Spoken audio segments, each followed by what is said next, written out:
반갑습니다.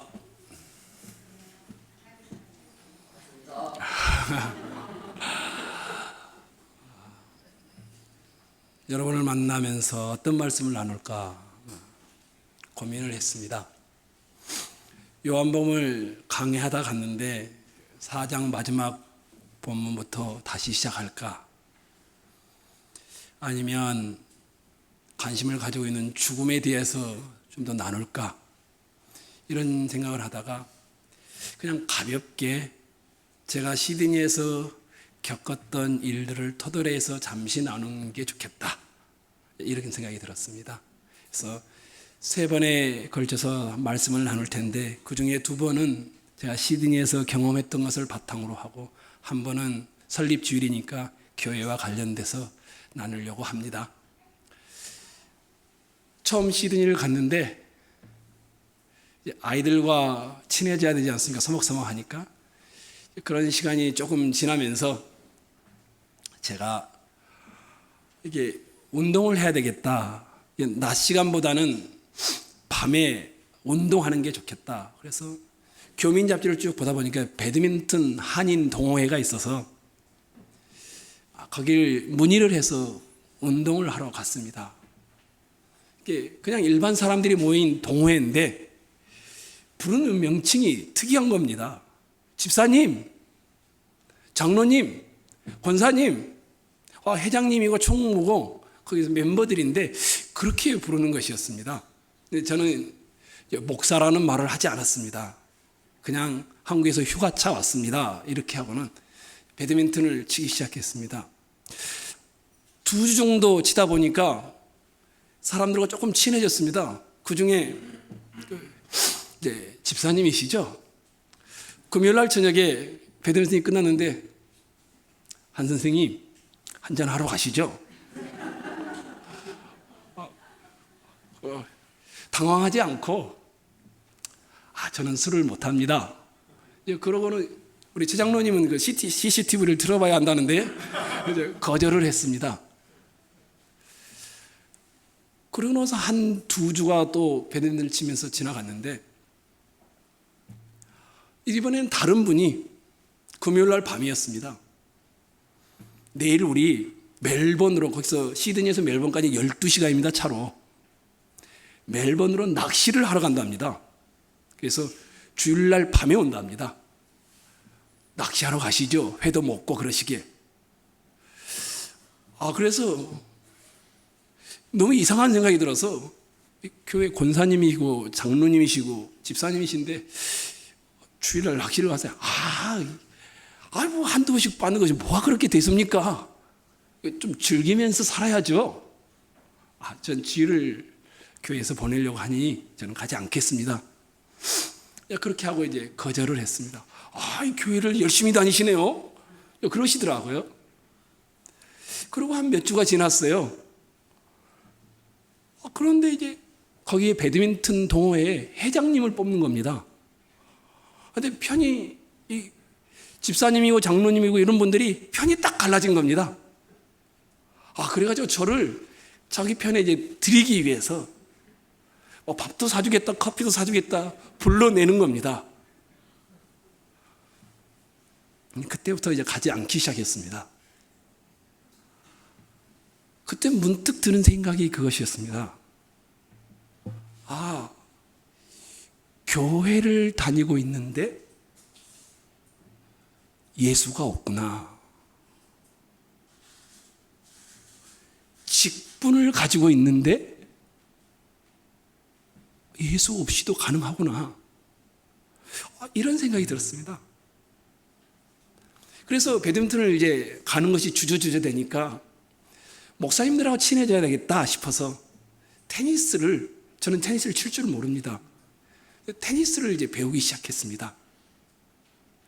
이제 목사님들을 만나서 교회 상황도 듣고 대화도 하고 이래야 되겠다 싶어서. 근데 시드니에 아주 아름다운 동네에 북부 해변 장로교회라고 김석동 목사님은 신실하신 분인데 그리고 코로나 이후 어떠시나요? 물었더니 딱 한마디를 하시는 겁니다. 본인이 목회를 잘못했다. 왜요? 코로나 이전에 150명가량의 한인들이 모였습니다. 여기로 치자면 한 1,500명이 모이는 겁니다. 인구 비례로 따지자면. 근데 코로나가 끝나고 신방을 수십 번도 더 갔는데 지금은 70여 명 모인다고 합니다. 그래서 깜짝 놀랐습니다. 그것도 30대, 40대의 젊은이들이 교회를 안 나온답니다. 저와 제 가족들이 다니는 안디옥 교회를 제가 거기서 5년이 넘도록 사역을 했으니까요. 방문을 했습니다. 제가 너무너무 놀랐습니다. 제가 있을 때 300명이 성인들이 300명이었습니다. 근데 지금은 50명 정도밖에 모이지 않습니다. 그때 문득 드는 생각이 교회를 다니는데 예수가 없을 수 있구나. 이런 생각이 들어왔습니다.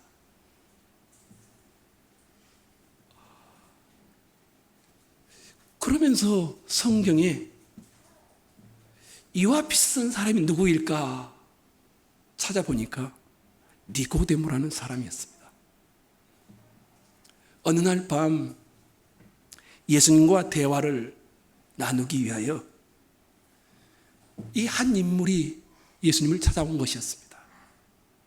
근데 이 니고데모라는 사람을 소개하기를 바리새인이다, 유대인의 지도자다 이렇게 소개를 하더라고요. 여기 지도자라는 말은 우리나라로 치면 국회의원 이상의 신분을 가진 사람입니다. 이스라엘 전체 공회에 70명 또는 71명의 의원이 있는데 그 지도자 중에 한 명입니다. 이스라엘을 대표하는 사법과 정치와 사회를 돌아보는 사람들입니다. 굉장히 상류층이죠. 오직했으면 렘브란트라는 화가가 이 니고데모라는 인물을 그렸습니다. 그림을 그렸는데 인자하고 온화하고 나이가 50대 후반에서 60대 중반 사이에 있는 정말 그런 인물로 니고데모라는 사람을 그려놓을 정도입니다. 그렇게 지극한 사회적 명성과 지위를 다 갖춘 인물입니다. 그런데 이 사람을 또 바리새인이라 이렇게 소개를 합니다. 여러분과 저는 잘 와닿지 않지만 바리새인 하면 도덕에 있어서 신앙에 있어서 흠이 없다라는 말 정도로 이해하시면 될 겁니다. 정직하고요. 신앙에 있어서 빈틈이 없을 정도로 율법을 잘 지키는 그런 인물입니다. 아마 우리 중에 아무도 그를 따라갈 사람이 없을 겁니다. 어려서부터 모세오경을 다 암송합니다. 그 정도의 인물이 바리새인 니고데모입니다. 그런데 예수님은 여기다가 하나를 더 붙여놨습니다. 이 니고데모를 소개하면서 우리가 읽지는 않았지만 10절에 이스라엘의 선생이라 이렇게 표현합니다. 이 사람은 말씀을 해석하여 가르치는 이스라엘의 선생이었던 겁니다. 니고데모는 감정적인 사람도 아니고 무언가에 중독되어 있었으니까 변화를 필요로 하는 사람도 아니었고 도덕 체계가 무너져 있으니까 다시 체계를 잡아야 되는 그런 사람도 아니었습니다. 그런데 그러면 이 사람이 꽉 막힌 상층의 사람이었느냐? 그것도 아닙니다. 니고데모는 고위층의 사람인데 예수님은 노동자 계급의 사람입니다. 졸업장이 하나도 없습니다. 그러나 어느 날 밤에 이 니고데모가 시골 출신의 졸업장이 하나도 없는 예수님을 찾아와서 정중하게 라삐여 라고 하면서 자기의 궁금함을 묻기 시작하는 겁니다. 얼마나 인격적인 사람인지 모릅니다. 자기보다 훨씬 신분이 낮은 사람에게도 존중하고 배우려고 하고 개방되어 있는 극보수의 사람이 아니었던 겁니다. 니고데모는 정말 인자하고 종교심과 신앙심과 도덕체계가 잘 세워져 있고 성공한 사람이었습니다. 그러면서도 드물게 개방적이고 포용력이 통 큰 사람입니다. 삶의 도덕체계가 무너져서 변화를 시켜야 한다거나 무언가로부터 돌이켜야 한다거나 너무 메말라서 감정이 이래야 한다거나 이런 사람이 아니었습니다. 그런데 이런 니고데모를 향하여 예수님이 다른 말은 다 생략해버립니다. 니고데모야, 너는 거듭나야 한다. 교회의 핵심 멤버인데 하나님 나라를 보려면 거듭나야 한다. 아니, 이렇게 말하면 좋지 않아요? 니고데모야, 너 정말 착하다. 너 정말 좋은 사람이다. 너 칭찬받을 게 정말 많구나. 이거 몇 가지만 고치면 하나님의 사람으로서 완벽하겠다. 이렇게 말하면 얼마나 좋겠습니까? 근데 그렇게 말하지 않습니다. 오히려 예수님의 이 메시지는 그동안 네가 해왔던 모든 신앙적인 것, 종교적인 것, 도덕적인 것, 하나님을 하나도 가까이 하지 못했다. 내가 우주의 왕과 관계를 맺으려거든 완전히 새롭게 새 사람이 되어야 한다. 그래서 더 나은 사람이 아닌 새로운 사람이 되어야 한다. 이런 말씀을 하는 거예요. 니고데모를 향한 예수님의 이 말은요, 그 당시 니고데모로 대표되는 교회를 향하여 큰 도전이었습니다. 왜냐하면 니고데모로 대표되는 것이 종교이고 도덕이고 그 당시의 사회 체계였기 때문이었습니다. 니고데모에게 거듭나야 한다라고 말씀하셨다는, 다른 말로 하면 뭘까요? 거듭나지 아니하면 하나님 나라를 볼 수조차 없다라는 겁니다. 예수님은 니고데모에게 하나님의 나라를 보려거든 거듭나야 한다, 이렇게 말씀하셨어요. 5절에서도 하나님 나라에 들어가려면 거듭나야 한다, 이렇게 또 말씀하셨어요. 7절에서도 거듭나야 한다, 이렇게 말씀하셨어요. 한 번이 아니고 3번씩이나. 이 사람이 교회 밖의 사람이 아니에요. 삶이 무너진 사람이 아니고 도덕체계가 붕괴된 사람이 아니고 여러분과 저보다 훨씬 더 신앙생활을 잘하고 있는 사람이에요.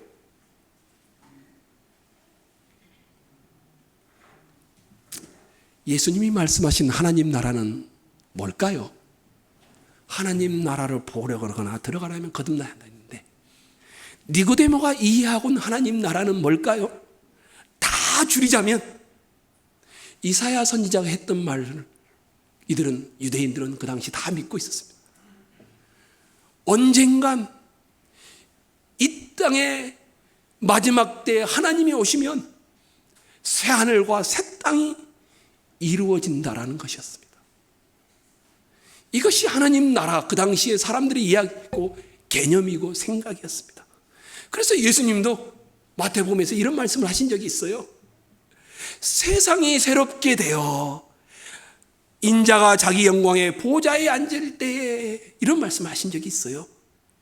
그러니까 예수님이 장차 재림하시고 다시 오셔서 다스리시면 세상이 완전히 뒤바뀌는 거듭남이 있다라는 것이었습니다. 그 당시 사람은 죽거나 끝날에 하나님의 나라가 완성되어지고 있는 것을 이해하고 있었습니다. 이렇게 이해하고 있는 니고데모에게 예수님은 아니야, 오늘 하나님 나라를 보지 못하고 있으면 미래에도 하나님 나라는 너에게 없어. 오늘 하나님 나라를 만지지 못하고 있으면 미래에도 너에게는 하나님 나라가 없어. 바울 사도도 예수님의 이 말씀을 그대로 가져와서 인용을 합니다. 좀 바꿔서 인용을 하죠. 이렇게 말합니다. 디도스 3장에 우리를 구원하시되 우리가 행한 바 의로운 행위로 말미암지 아니하고 오직 그의 궁휼하심을 따라 중생의 씻음과 성령의 새롭게 하심으로 하셨나니 우리 주 구주 예수 그리스도로 말미암아 우리에게 그 성령을 풍성히 부어주사. 요약하자면 새로운 출발은, 새하늘과 새 땅의 하나님 나라의 시작은 미래의 죽음에 시작되는 것이 아니라 예수를 믿는 그 순간 성령으로 시작된다는 것이었습니다.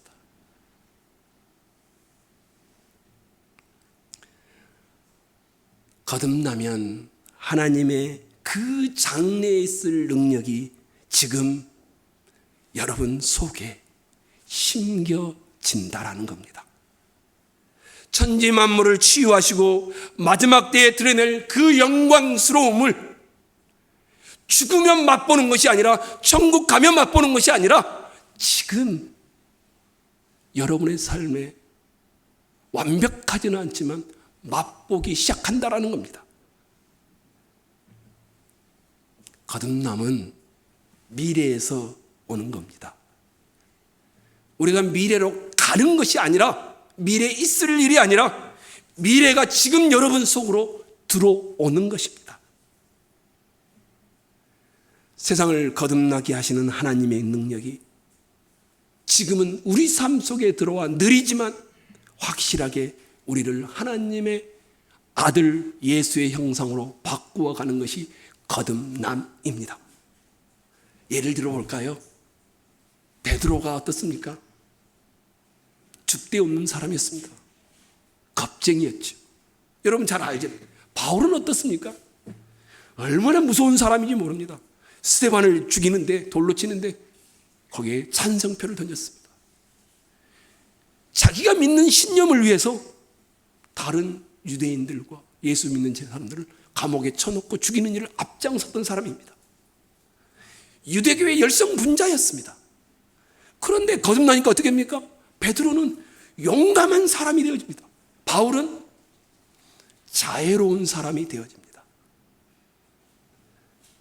그러면 이 두 사람은 처음부터 그렇게 용감하고 자유로운 사람이었을까요? 아닙니다. 거듭나면 옛날에 우리가 가지고 있던 그 못된 습성들이 치유되고 변화되고 바꿔지기 시작하는 것입니다. 상처나 두려움이나 죄책감이나 수치심이나 자기의 약점이, 자기의 결함들이 그대로 있는 것이 아니라 그 무엇도 예외가 아닌 변화가 시작되는 겁니다. 여러분, 왜 거듭나야 합니까? 한 번도 아니고 요한복음 3장에서만 3번 이상을, 그것도 초반부에만 거듭나라고 합니다. 왜 그래야 됩니까? 거듭나지 아니하면 니고데모처럼 오랫동안 존경받고 선생으로 있을 수도 있고 신앙이 깊을 수도 있고 다 좋지만 하나님 나라를 보지 못하기 때문입니다. 거듭나지 아니하면 하나님 나라를 경험할 수 없기 때문입니다.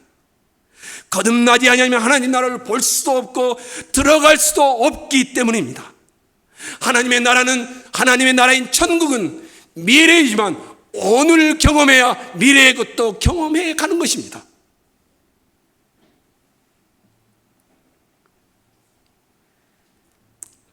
바울 사도는 이것도 아니고 저것도 아닌 모호한 상태에 있었던 갈라디아 교회를 향하여 갈라디아서 6장에서 이런 말을, 야야야, 할례를 받았어도 의미가 없다. 할례를 받지 않았어도 별 개의치 말아라. 그런 것들은 아무것도 아니다. 너희가 모자를 쓰고 교회를 오든 슬립바를 신고 교회를 오든 어떤 모양의 모습인 그것이 중요한 것이 아니라 새롭게 지으심을 받은 사람이 되어야 한다. 거듭난다라는 말을 바꾸어 말할까요? 다시 지음을 받는 것입니다. 거듭난다라는 말을 이렇게 표현해놨죠. 3장 5절에 여러분이 한번 읽어볼까요? 3장 5절입니다. 이렇게 했습니다. 시작.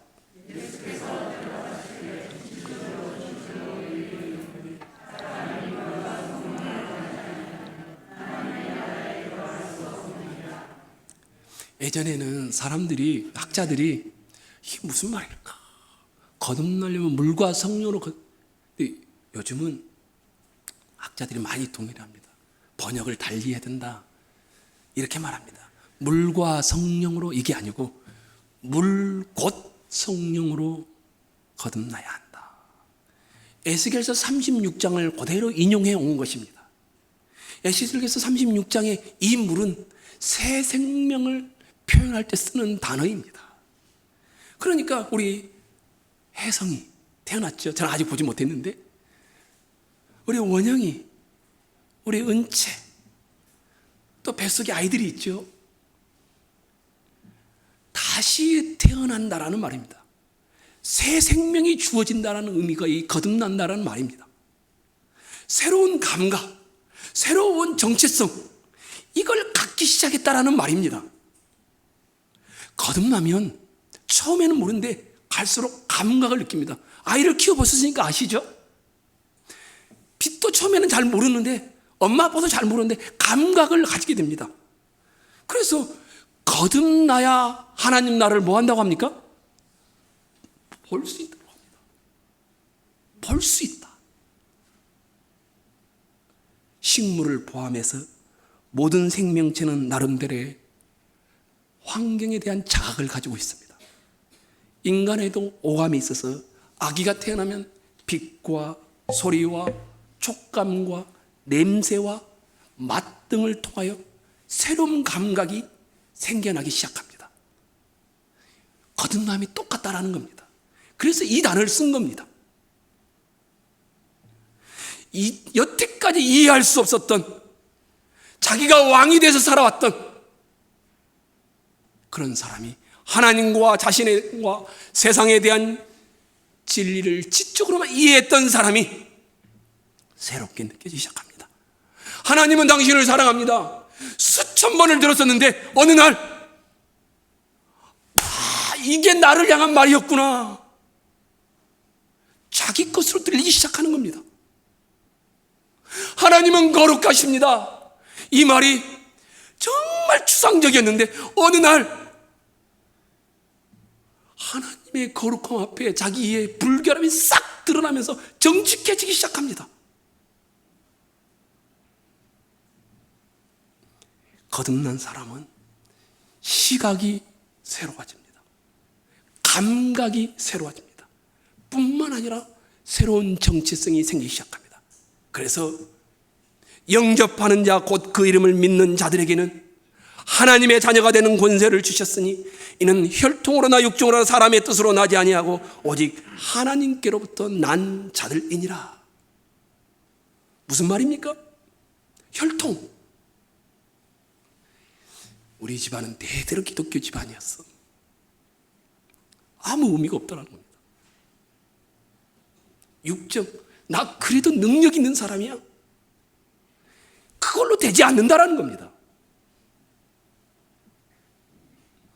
하나님께로부터 나면 그분의 자녀가 되는 특권과 권세가 주어진다라고 말하고 있습니다. 거듭남이란 더 나은 사람이 아니라 새롭게 태어난 사람이 되는 것입니다. 거듭남이란 내가 전에는 전부를 주관했었는데 이제는 주님께 전부를 맡기기 시작한다라는 말입니다. 여태 몰랐던 새로운 것이 들어와 우리 안에 자리 잡고 있었던 옛것들이 물러나기 시작한다라는 말입니다.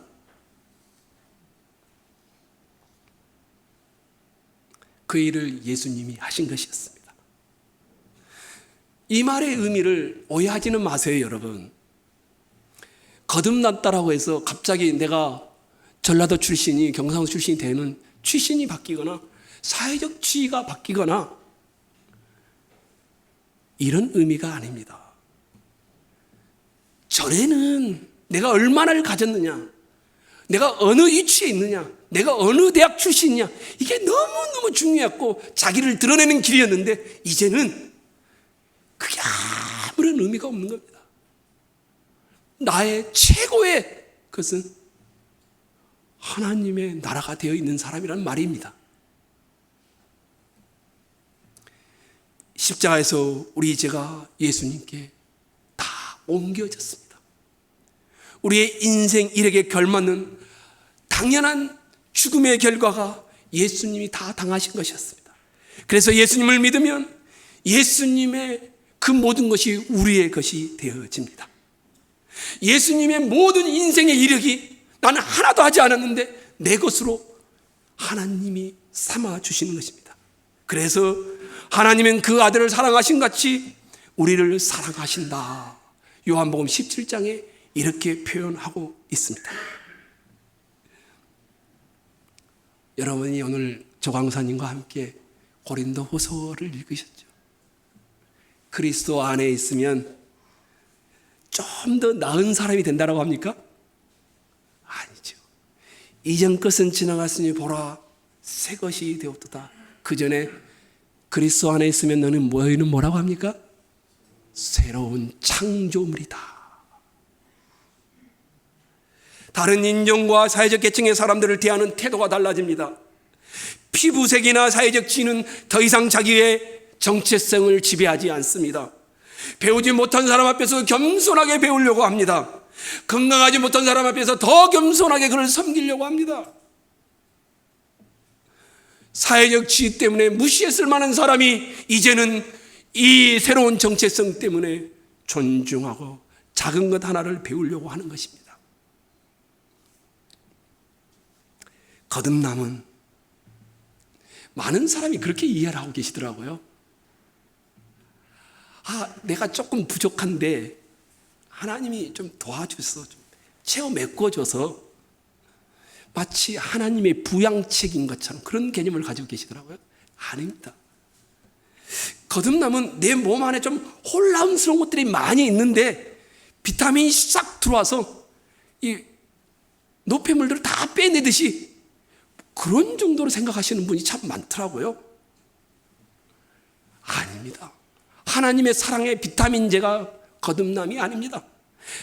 거듭남은 내 인생의 최고의 것이 바뀌었다라는 의미입니다. 전에는 늘 내가 어떻게 하면 행복할까? 어떻게 하면 잘 살까? 어떻게 하면 좋을까? 늘 자기가 그러는데 지금은 아니라는 겁니다. 어거스틴이라는 사람이 있습니다. 아우구스티누스라고도 하죠. 이분이 예수를 만나기 전에 여자 관계가 너무너무 난잡했습니다. 복잡한 게 아니고 난잡했습니다. 하루는 이 사람이 길을 걸어가는데 옛날에 오늘날로 말하면 여친이죠.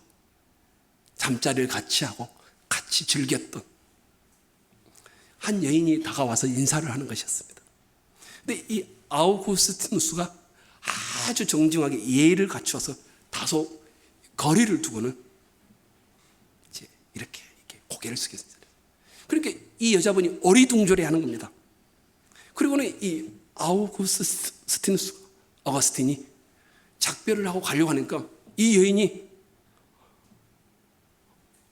아우구스티누스 나 몰라?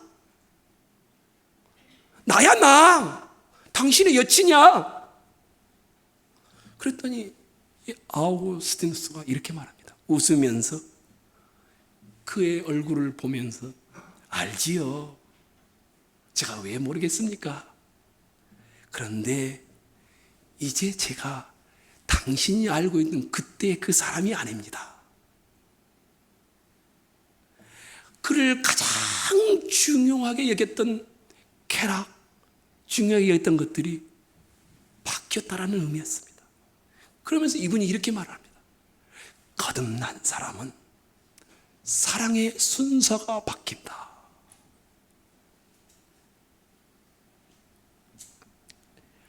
예수님은 요한복음 3장에서 니고데모에게 거듭나야 하겠다 말씀하셨어요. 예수님은 요한복음 3장에서 예수님에게 너 더 착한 사람이 되어야 한다 이렇게 말하지 않았어요. 예수님은 니고데모에게 가장 완벽한 사람에게 너 더 훌륭한 사람이 되어야 한다, 종교적인 사람이 되어야 한다 이렇게 말하지 않아요. 새로운 사람이 되어야 한다. 요한복음 4장은 누가 나오죠? 사마리아 여인이 나와요. 5번 남편과 이혼하고 6번째 여자와 사는. 요한복음 3장은 니고데모는 그 인생을 그렇게 살아왔으니까 존경을 받았겠죠. 요한복음 4장의 사마리아 여인은 5번 이혼하고 6번째 남자와 사니까 사회적 오명과 사람들의 질타가 쏟아졌겠죠. 그런데 예수님은 니고데모 너나 4장에 나오는 사마리아 여인이나 더 찐 개찐이다, 똑같다라는 말입니다. 하나님 앞에 나올 때는 너도 죄인이고 사마리아 여인도 똑같은 죄인이라는 소리였습니다. 가장 성공한 사람이나 삶의 최악으로 실패한 듯 보이는 사람이나 하나님께 올 때는 다 똑같다라는 것입니다. 같은 처지라는 말입니다. 그래서 거듭나야 하고 거듭날 수 있다라고 하는 것이었습니다. 여러분, 제가 곰곰이 생각해 봤어요. 왜 교회를 다니는데 예수가 없을 수 있을까? 장로님이시고 권사님이고 집사님인데 예수가 없이도 이렇게 교회를 다닐 수 있을까? 다르게 말하면 니고데모가 가장 니고데모의 걸림돌이 뭐였을까? 저 완벽해 보이는 사람이. 이런 생각을 해봤어요. 여러분 뭘 것 같습니까? 이 니고데모의, 제가 보니까 니고데모의 가장 큰 문제는 도덕과 신앙이었습니다. 도덕적으로 더 잘 지키고 살면, 신앙적으로 말씀한 걸 더 붙들고 살면 스스로를 구원할 수 있다라는, 이것이 니고데모의 가장 큰 문제였습니다. 심지어는 이 도덕이 구세주가 돼서 자기를 지배하고 있고, 도덕적이지 않는 사람을 보면 질타를 하고 아낌없이 비판을 하고 수군거리는 일을 해왔던 것이었습니다. 그러나 예수님이 보시기에 우물가의 여인이나 니고데모나 똑같이 비참한 것이었습니다. 겉보기에 최고의 사람이든 겉보기에 최악의 사람이든 누구나 다 똑같은 처지며 똑같은 하나님의 은혜가 필요합니다. 우리 혜성이 태어날 때 혜성이가 한 일이 있을까요? 우리 원영이가 태어날 때 원영이가 한 일이 있을까요? 여러분의 자녀들이 태어날 때 한 일이 있던가요? 없습니다. 출산에 기여하는 아기는 한 사람도 없습니다. 저절로 자기 스스로 나는 태어나야 됐다고 해서 태어나는 아이는 없다라는 것입니다. 전부 다 부모의 행위를 통해 태어나게 되어 있습니다. 구원도 마찬가지입니다. 여기 안에 있는 여러분이 가장 먼저 회개, 돌이켜야 할 것은 나 정도면 괜찮은 사람이지, 더 나은 사람이 되려고 하는 이 목표를 고쳐야 합니다. 나 정도면 괜찮은 사람이지, 구원을 내 힘으로 가능하지. 반대가 돼야 합니다. 주님, 여태껏 제가 제 능력으로 구원을 얻어내려 했습니다. 주님, 주님의 거저 베푸는 한량없는 은혜가 지금 나에게 필요합니다. 회심하려면, 거듭나려면 제일 먼저 이것부터 회개해야 합니다.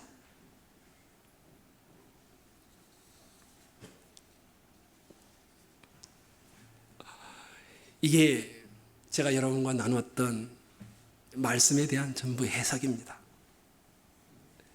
이제 제가 여러분에게 그리고 제 자신에게 물어야 할 것이 있죠. 여러분에게 질문을 드리면서 여러분 스스로 한번 대답을 해보시고 저도 제 자신의 안에서 대답을 해보겠습니다.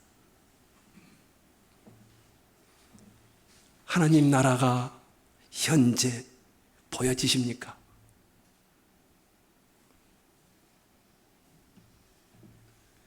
여러분은 하나님 나라를 보셨습니까? 보이지 않는 하나님의 통치가 받아들여지십니까? 사람들은요, 다 보이는 것 때문에 흥분하고 감동하고 살아갑니다.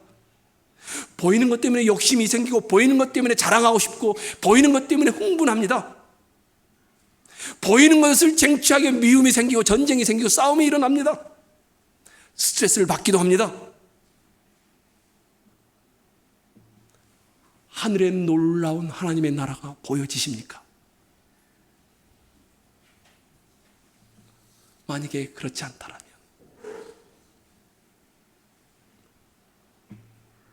여러분 다른 모든 것들을 중단하시고 얼마나 내가 교회를 오래 다녔을까? 내가 이 교회에서 얼마나 충성스럽게 일했을까? 내가 얼마나 많이 헌신했을까? 얼마나 많이 돌아보았을까? 이것이 우선순위가 아닙니다. 하나님 나라를 보셨습니까? 좀 더 돌려서 말해볼까요? 하나님 나라를 경험하셨습니까? 거듭나셨습니까? 작년 5월 27일에 책 한 권이 기독교 서적에 나왔어요. 책 제목이 난생 처음 성경 공부, 이진남 자매가 쓴 책이에요. 이 책이 인기를 끌었는지 안 끌었는지는 잘 몰라요. 근데 이분의 유튜브에 나온 제가 간증을 들은 적이 있어요. 누군가가 추천을 해가지고. 이분은 우리나라에서 좋은 대학을 나왔고요. 남편 따라 미국으로 이민을 갔습니다. 근데 이 남편이 얼마나 좋은 분인지 그렇게 좋은 남편을 만나본 적이 없다라고 말할 정도였습니다. 물론 교회를 다니는 분이 아닙니다. 남편을 만나서 너무 행복했답니다. 그런데 이 마음에 무언가 공허함이 여전히 해결되지 않다는 겁니다. 그래서 이 남편이 능력도 있고 너무 좋다 보니까 아내를 대학 때 이제 패션 공부를 한 겁니다. 이태리로 유학을 보내준 겁니다. 이태리에서 유학을 마치고 와서 아이까지 낳았습니다. 아이도 있죠. 좋은 남편이 변함없이 있죠. 행복해야 되는데 여전히 마음에 뭔가가 불안한 겁니다. 그래서 자기가 공부한 것을 시도를 펼쳐보지 못해서 그런가 보다고 사업을 하기 시작했어요. 패션 사업을. 뉴욕에만 7개의 가게를 위해서 어마어마한 대박을 쳤습니다. 부자가 되었습니다. 좋은 남편 있죠. 좋은 아기가 있죠. 좋은 엄마가 되기 위해서 출장을 가면 이 모유를, 이분 표현대로 하면 유럽으로 출장을 가도 모유를 짜서 아기한테 먹이려고 담아서 택배로 미국에 있는 뉴욕으로 보낸답니다. 그렇게 좋은 엄마가 되려고 노력한 겁니다. 사업이 잘 되죠. 남들이 보기에는 부러울 게 하나도 없습니다. 그런데 마음에 여전히 허전한 겁니다. 그러다 어느 날 한국에 있는 여동생이 교회에 이민 갔으니까 한번 가보라고. 그래서 교회를 가게 되었습니다. 그리고 거기에서 그는 주님을 만나게 되었습니다. 그런데 예수님을 만났는데 사업이 망해가기 시작하는 겁니다.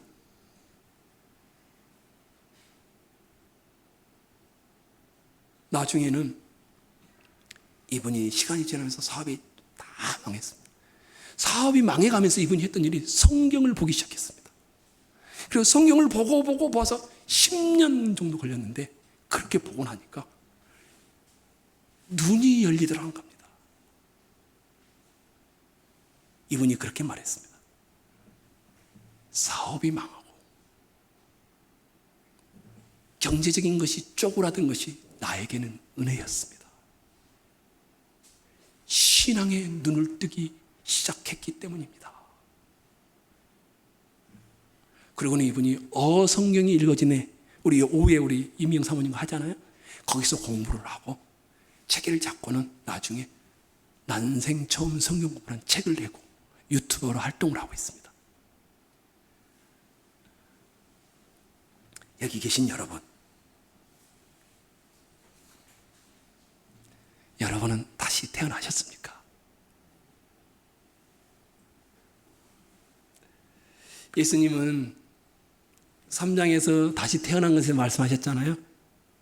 태어나는 것은 아기 스스로는 할 수 없잖아요. 근데 죽음을 바로 앞둔 요한복음 16장에서 이렇게 예수님이 말씀하세요. 조금 있으면 너희가 나를 보지 못하겠고, 십자가를 지는 일을 말하는 거예요. 십자가를 지는 일이라고 하신 말씀이었죠. 그런데 다음에 이렇게 말합니다. 여자가 해산하게 되면 그때가 이르렀으므로 근심하나 아기를 낳으면 세상에 사람 난 기쁨으로 말미암아 그 고통을 다시 기억하지 아니하느니라. 자신의 죽음을 말씀하시면서 예수님 왜 갑자기 여자의 산통을 이야기할까요? 고통스러운 출산의 순간을 왜 그때라고 표현할까요? 예수님은 십자가의 죽음을 친히 예고하실 때마다 자신의 때라고 말했습니다. 예수님이 하시는 말씀의 의도는 이것이었습니다. 너희는 세상에 처음 태어날 때 어머니가 목숨을 걸었기 때문에 태어났다.